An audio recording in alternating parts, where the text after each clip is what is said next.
Troisième et dernier sujet, c'est une écriture d'éclaireur pro-vérité, la nécessité d'appliquer la justice. En mi-juillet 2022, 3 organisations des droits humains n'ont pas hésité à critiquer violemment les insuffisances de la justice ivoirienne. En réaction, le ministre de la Justice ivoirienne produira un document écrit, mais il sera très loin de convaincre qui que ce soit. À la lumière de la réalité, il faut le dire sans état d'âme, le régime du président Alassane Ouattara ne semble pas mettre la justice ou même son application à travers les textes de loi librement et légalement adoptés. En guise d'exemple, vous trouverez une pléthore de belles lois votées, mais qui, dans la réalité, restent sans effet concret sur le terrain. En outre, la posture du double jeu avec les décisions de justice font craindre le pire pour tous ceux qui savent appréhender l'avenir avec objectivité. Comment se peut-il qu'en 2022, le président Alassane Ouattara s'accommode d'un Laurent Gbagbo qui a une décision de justice pendante sur sa tête? En effet, les jours impairs, lorsque Seplou se montre un peu sage et peu loquace, le régime en place fait mine d'ignorer la sentence du braquage de la BCEAO qui pèse sur la tête du chef des criminels sanguinaires actuellement en prison. Et les jours pairs, quand le despote sanguinaire de Laurent se présente sous ses aspects les plus horribles, vous verrez le pouvoir d'Abidjan lui rappeler sèchement les effets de sa condamnation pour le même braquage de la BCEAO. Y a-t-il eu un régime qui ait autant joué avec les décisions judiciaires que celui actuellement en place? Telle est la question que nous nous posons. Pourquoi M. Akossi Benjo flâne-t-il le long des rues abidjanaises pour même faire la morale aux honnêtes citoyens? Quand est-ce que le régime actuellement en place se décidera à faire juger les mises en cause dans les rapports du gouvernement relatifs aux crimes du CNT en 2020? Quel sort sera réservé à chacun des pilleurs des deniers publics comme Dabi Lansina, Soro Kipeya et consorts? Quand décidera-t-on de punir les coupables de plusieurs autres détournements des biens de la République? Comment se sentent les juges qui délivrent les décisions qu'ils voient foulées aux pieds selon la taille politique des mises en cause? Quel sentiment voulez-vous que les policiers qui mènent des enquêtes, les militaires et même les gendarmes qui mettent des antisociaux à la disposition de la justice, mais qui dans le même temps retrouvent ces personnes dehors sans raison apparente? Quelle est la suite de l'affaire Ouma Diawara qui s'est permis de faire bloquer un avion d'Air Côte d'Ivoire au Mali en novembre 2021? Chacun peut aller de son appréciation. Cependant, une chose est pour sûr. En agissant ainsi, le régime RHDP fait peser de très lourds nuages sur la tête des Ivoiriens. Les victimes de tous les bords se sentent abandonnées et ont presque totalement perdu confiance en la justice, mais aussi en la capacité même de nos dirigeants actuels à garantir la justice pour toutes les filles et tous les fils de la Côte d'Ivoire. Aujourd'hui, que ce soit les opposants, tout comme les partisans même de ce pouvoir, tout le monde reste sur sa faim et personne ne sait ce que demain nous réserve. À force de maintenir le peuple dans le flou, il faut le dire sans embâche, le régime en place nous donne l'impression que les criminels ont plus de droits que les honnêtes citoyens qui ont eu non seulement le courage de faire confiance à la justice, mais aussi de la respecter. À ce rythme, je me demande bien s'il n'est pas mieux de s'essayer au crime plutôt que de respecter les lois et en ressortir toujours victime. Pour dire vrai, les cœurs sont profondément meurtris face à la grande indolence de notre système judiciaire. Il ne fait plus d'efforts pour se réveiller de son long sommeil. Certains Ivoiriens vont jusqu'à se demander s'il y a même un ministre de la Justice dans le gouvernement et quel serait son nom. Comme toute chose produit indubitablement des résultats, nos voisins, à l'exemple du régime des putschistes au Mali, surfent aujourd'hui allègrement sur l'inconséquence de la justice ivoirienne pour nous narguer avec une affaire de 49 militaires ivoiriens maintenus en otage par une bande de pervers fagotés en treillis militaires. À force de jouer avec la justice, le régime d'Abidjan a fini par donner l'impression d'être un pouvoir faible et un pouvoir qui manque de courage dans l'application des décisions justes et équitables. C'est pourquoi Soro Kibafori Guillaume arrive à manipuler la junte malienne pour se jouer et se payer la tête du pouvoir d'Abidjan.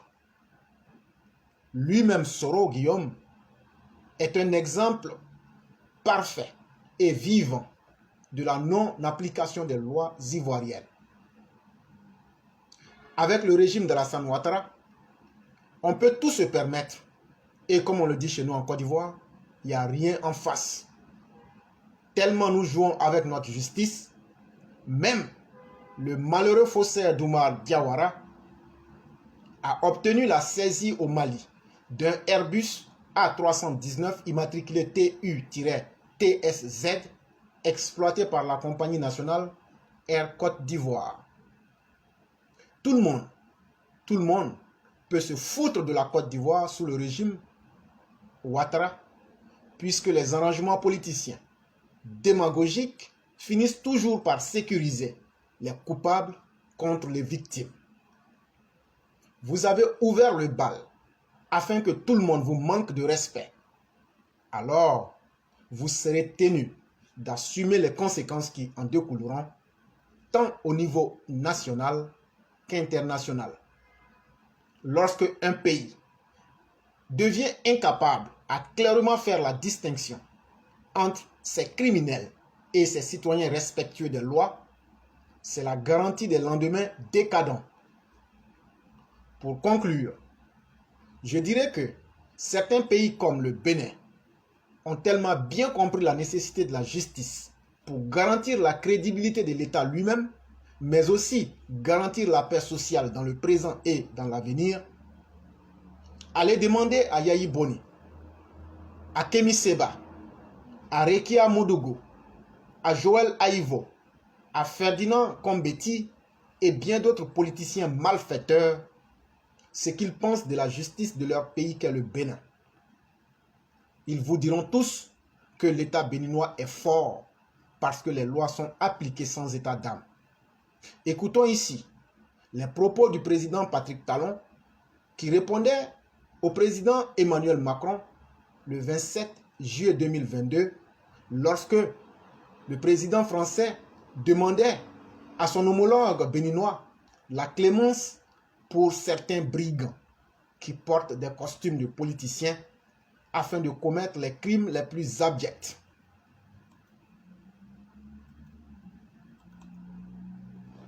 La manière dont cette question se pose, moi me pose un problème. Les gilets jaunes en France, leur revendication est notre politique. parce qu'ils ne sont pas d'accord avec le choix politique et économique du gouvernant en place. Non, ils contestent, ils protestent les choix qui sont opérés. Les choix d'une politique fiscale relèvent de la politique de la politique. Donc les gens qui le contestent, libre à eux de contester, de trouver que ce qui est proposé n'est pas conforme à tout le monde. Mais pour autant, ils ont le droit de brûler, de casser, de tuer, de blesser des policiers et consorts pour défendre leur cause. Donc toutes les fois que les moyens qui sont utilisés pour défendre la cause politique, ces moyens ne sont pas bonnes, il faut que les sanctions, que les gens qui sont comme ça répondent de ce qu'ils ont fait. Ceux qui ont envahi le Capitole aux États-Unis, c'est une cause politique. Parce qu'ils estiment que les élections, les résultats ne sont pas conformes à leur aspiration, à ce qu'ils pensent être vrai.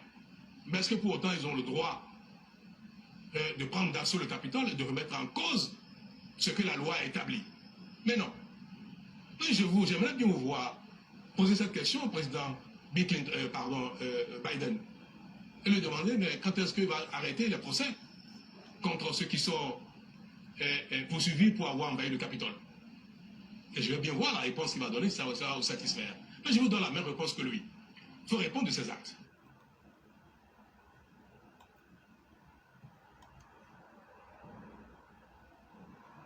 Nous demandons donc au régime d'Abidjan, nous ne demandons pas de copier sur qui que ce soit. Ce que nous demandons et ce que nous exigeons et ce que nous continuerons d'exiger, c'est d'avoir une visibilité dans le sens de l'application des lois pour que les criminels puissent être confrontés à leurs crimes et qu'ils en assument les conséquences.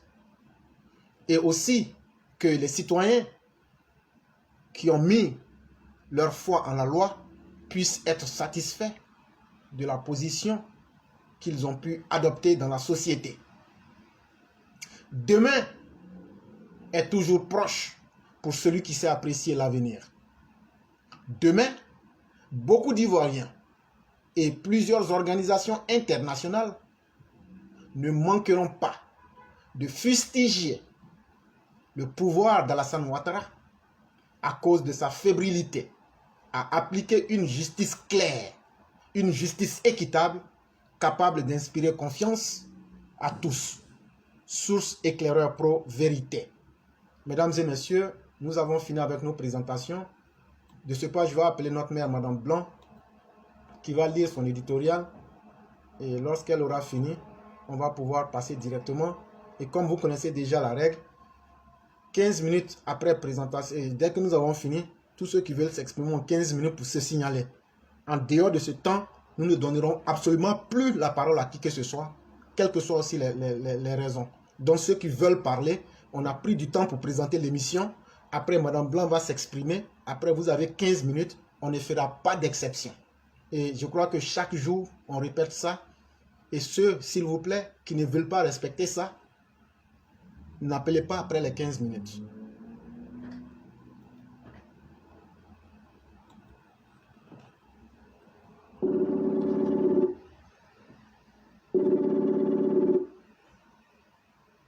Oui, allô? Bonsoir, mon fils. Bonsoir, chère mère. Comment allez-vous? Je vais très bien. Bonsoir à tous les EPV. Merci beaucoup et félicitations à vous pour hier. Oui. Pour cette belle réunion. Franchement, oui. Franchement. Merci beaucoup. Oui. Donc, vous avez la parole. Merci, merci. Donc, aujourd'hui, mon édito s'intitule « Non, pas vous, Jean Bonnet ». Une vidéo est devenue virale sur la toile. Cela nous montre que c'est clair, que malgré tous nos conseils, des personnes continuent de s'adonner à des déclarations tonitruantes. Ces personnes, au cours de leurs envolées lyriques, se livrent poings et pieds liés et embarrassent aussi d'honnêtes citoyens dont elles écorchent la probité morale au passage.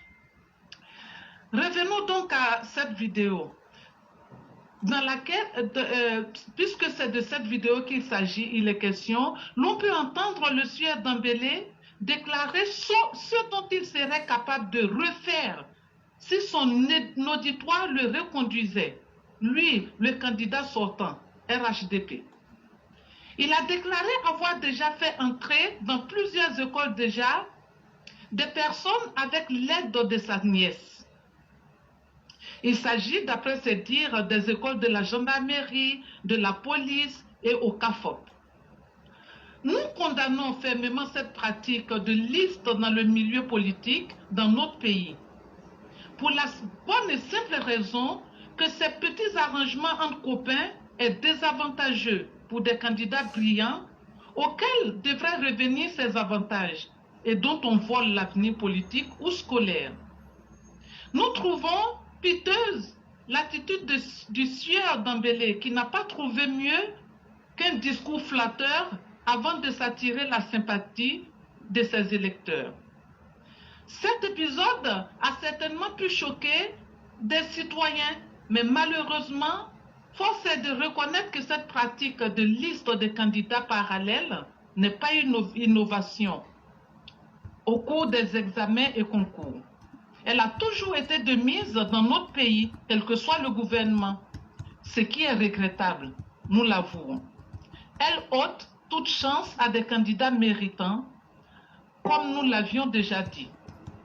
Et comme toujours, de même que l'on impute les dégâts d'une forte pluviométrie au RHDP et à son chef, le président Alassane Dramane Ouattara, les dires de Dembélé réveillent brusquement certains, comme Jean Bonnet, qui voit là une occasion en or pour accuser le RHDP et qui, par la même occasion, voudrait toucher une société civile pour porter plainte contre M. Dembélé.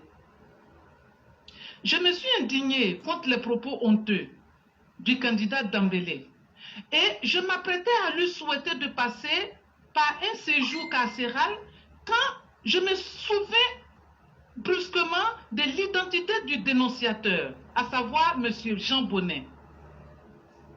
Qui n'est autre que le fameux juriste ivoiro-français qui a soutenu et accompagné personnellement l'organisation politique mortifère que fut le CNT.